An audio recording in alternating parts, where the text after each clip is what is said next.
Broadcasting live from Backstage of Hangout 2014. We are Hangout Radio, powered by 92 Zoo. I'm G. Merle. Happy Sunday, the last day of the festival. And what a great way to start off our day here broadcasting with the Avett brothers. How are you guys? Great, Gene. How you doing? I'm good. Good. We've got Scott, who is the guitar player. We have Seth, who is banjo and vocals. I guess all you guys are vocals, right? Yeah, but flip that around. Okay, we have Seth on guitar. There you That's go. it. Scott's a banjo. Bob, do you still play bass? Yeah, sometimes, not very much. I kind of stand on the side and cheerlead everybody else. Okay. And Joe is the cellist, right? That's correct. Okay, now, you guys actually grew up in North Carolina, from Concord, North Carolina, and your parents still live there? Your mom's a school teacher, I guess? And You're a retired school teacher, yeah, but yeah, they're there, yeah. We're still there. We're all there. Oh, you never moved away? Nope. So you guys came together, I guess, during college and formed a band, Nemo. Is that correct? And then that kind of morphed into Avett Brothers? Sorta. We performed together before we went into our college years. After high school, we performed together, writing and performing acoustic songs, Mm-hmm. But we're both in rock bands and in separate rock bands until we came together in the band Nemo as one rock band. So more or less that is true. But we performed earlier than that together. Well, I guess growing up together. Yeah, we did. Yeah. Yeah, that kind of makes it tough not to. Yeah, my first singing gig was still in the spotlight from Scott in church. That's right. Because Scott was playing hooky, and I just jumped in there, and that was my first big solo moment. What song was it? Do you remember? I wander as I wander. Really? I wander as I wander. Yeah. And where were you? Well, I didn't practice the guitar part, and it was supposed to be just me on the guitar, and Seth. I didn't know that you were And supposed Seth to had the accompany guitar yourself. part. Well, yeah. And so I was like, I'm not ready for this. This has happened quite a few times in my life. It's like I am not prepared for this. I'm just cutting out, and I'm just gonna cancel. And then when Seth stepped up in it, I was like, whoa, I gotta stop canceling things, or Seth's gonna steal all my thunder. So, but that happened on a number. We were talking about a production of a chorus line that I was part of in high school that I would have cut out of if I could have, but it ended up getting canceled anyway. And we were talking about how everybody in the production was crying on the stage because the principal of our school had decided not to let us put it on for strange reasons. And as everyone was crying on stage, I was backstage with a buddy of mine, just thanking our lucky stars, Just screaming, saying yes, whispering hallelujah. we will not embarrass ourselves. Day after tomorrow, the first night of the production. What part did you have? I had the little spunky dancer. Mike? I can't remember what his Yeah. name was, but The part he lives every day. he was just like, I was playing myself. I was playing myself as the Yeah. spunky little dancer. yeah. I casted myself into it. It was a new part. Bob, you joined the band 2002, right? Yeah, 2001, spring of. And how did you hook up with these guys? I was going to college, my second or third time through college, and I met a guy. I started playing the upright bass, and I met a guy who knew Scott, and he said that he knew a bluegrass band that were looking for an upright bass player. And I met Scott and Seth and started playing bass with them, and then I sued my friend for false advertising because it wasn't a bluegrass band. And we also sued his friend for telling us that he was a stand-up bass player. Right, because I had he I wasn't had a bad. stand-up bass. He had a That was- stand-up bass. I had one. Which was that was all the qualifications we needed. It was like, well, he's got his own stand-up bass. So I also have a sousaphone, but I don't know how to play that. Yeah, we had no intention here. I think we were just When Bob came along, all of us were just. There was just a spark. We were just having fun together. I mean, there were hopes and dreams about what we may do or make, but as far as making songs, but there was really no clear view or intention. When did that change? Was it when Rick Rubin took over? Or No, that right changed before? yesterday. Oh, it did? No. The world of Rick Rubin and at the time Sony, but into American recordings was sort of our introduction to the big leagues as far as major labels and bigger stages, and whether we knew that or not, it was introduction to our professional career. Before then, we had been complete renegades, and You'd probably say it was like the amateur league or the minor league for what we were gonna get into. But there was like I think there was like a total deconstruction that happened because, Gene, you mentioned before Nemo and Scott and I playing as younger guys, 19, 20, 21, 22, 23 years old. In that world, we were shooting for cover Rolling Stone. We thought that it was a viable option for being rock stars, right. And so then that band sort of imploded on itself. It ended, and then we started all the way at square one, acoustic guitar, banjo, and stand-up bass, and we started playing shows in whatever coffee houses and bars and wherever we could play. As early as '99. Yeah, and really that early. And during that time, it was like a I wouldn't say re-education because we weren't educated, but it was the beginning of an education about what's realistic within this. So we more or less started thinking in terms of can we make a living? Because again, you look at 2000, 2001, that's the time of NSYNC, Backstreet Boys. They were at the top. That was the world of pop music then. So it wasn't a viable option to think that like a banjo could be on the radio. That wasn't even in our minds. But we sort of started teaching ourselves about being self-sufficient. We'll start our business. We'll become incorporated, and we'll play every night for $400. We can put $50 towards the gasoline. We can put this, and so we started managing everything, and we completely took out of our minds the cover of Rolling Stone, and that was good because it's probably never going to happen. But at the time, we were teaching ourselves really for the first time what a realistic take on a life in music would be.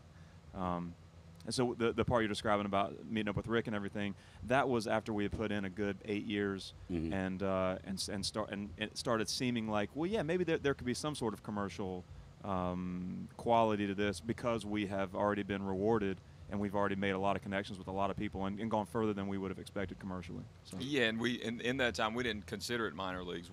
I think we all were just like, we're already worth that. And right. we were whether already anybody ever professional. recognizes At that point, that we had worked ourselves into being professional by ourselves. Right. Well, you played Bonnaroo in 08, right? No doubt. Yeah, and we actually we had played like a few arenas before we ever signed on with any kind of major label or had any kind of help in that regard. We played Bonnaroo everything before, was like really our schedule in the early years was what's next on the calendar. Mm-hmm. Right. It's like there was no pinnacle goal. It was always a weekly goal. It was always like, oh, we got this 5 a.m. Fox local Atlanta show on Wednesday, and we're playing in Athens, Georgia, on Thursday, and it was always like what was coming next. There was never, very rarely was there something that was a long, distant event. Things just kind of came along as they came along, and that's what kept us going. Is we were making the bare minimum to survive and do it and make it, viable to do. And when did that change for you, do you think? In some ways, it hasn't changed because we've had to, like, as far as viewing things further, we have to accept schedules that are given to us for 2015. We have to realize that there are bidding ordeals that we have to let the promoters and our agent work on that and make it happen, but we can't really think in those terms as far as the big picture. We need to think in terms of, all right, what's the job at hand? And once the structure of the future is laid out, then it's time to put it away and get to now, because that's really what matters. And that's good to have. Being now, living in the moment, and enjoying it as well. We work hard to do it. Right. Yeah. Joe, you're really quiet down there, man. We've told him never to speak. Is that it? How did you find these guys? Bob actually found me. He's been regretting it ever since. I just Was he a spunky dancer? I just unregretted it for about 2 hours, and now I'm all of a sudden Back's regretting it. Bob actually saw me playing with another band, and he asked to work on a side project with him, and that side project ended up, opening for the Avett brothers all at the right time, because they were recording Emotionalism at the time. Mm-hmm. They needed a cellist for a couple songs, and they approached me after that opening slot in Rocky Mount, North Carolina, and I said, yeah. That was it. Now, with the new album, Magpie and the Dandelion, is this the third record you did with Rick? Did Yes. you all three with him? Okay. And the first one being I and Loving You. That's it. And that song was a huge success. Magpie and the Dandelion is even, I think it reached number 5 so far. first off, the title. What's that in reference to? Well, there's always been a common theme with us, and I think with any drama, any literature or artistic drama, there's this push and this pull and this dichotomy of dark and light and up and down, and we find it revealing itself quite a bit in our work, and sometimes at odds with ourselves, sometimes at odds with each other, sometimes the work is at odds with itself, and the magpie and the dandelion were symbols of that we identified in the words of the songs and the stories that were in the songs. So we saw it as a centerpiece. Now it goes further than that. It's multifaceted. I think Seth would probably describe it even in even a different way. Well, there are literal references to the songs. The magpie is mentioned in a song. Dandelion is mentioned in a song. I think some of it comes down to, Scott's talking about a dichotomy, a black and white, up and down. With our writing anyway, and with our presentation between Scott and I, there is an element of boisterousness and a blaring volume, and a very gentle, very quiet approach to singing and to presenting a song or a voice, and so the magpie being a sort of a blaring kind of bird, and then the dandelion being such a gentle, fragile element. Mm-hmm. I think that's really a big part of the title.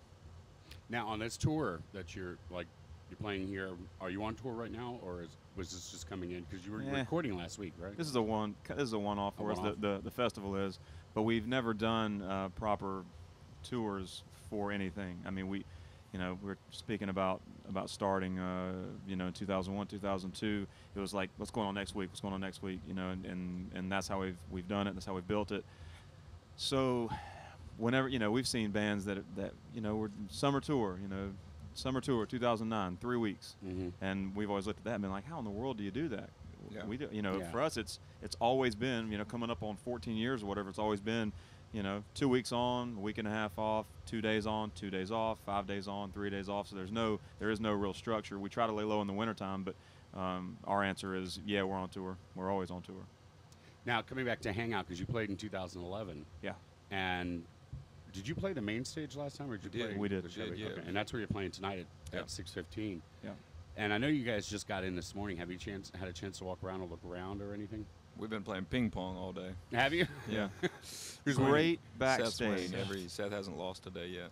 I haven't lost yet, but it's a beautiful place for a festival. Yeah. I mean, it's On the the kind of beach, festival man. you walk into and you're just like, man, people are having a good time here. There's no question. You would have to work pretty hard not to have a good time, really. Right. Exactly. I mean, with the scenery out there, Yeah. with the people, the It's crowd, amazing. everybody's into Lovely. it. Seeing Great a bunch of vibe. people just forgot their suntan or their sunblock, just burnt to a crisp, and you just know they're having a good time. It's a great vibe.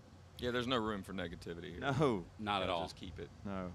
Now, from your memories of playing the last one, is it different than playing like Bonnaroo or some of the other festivals you play?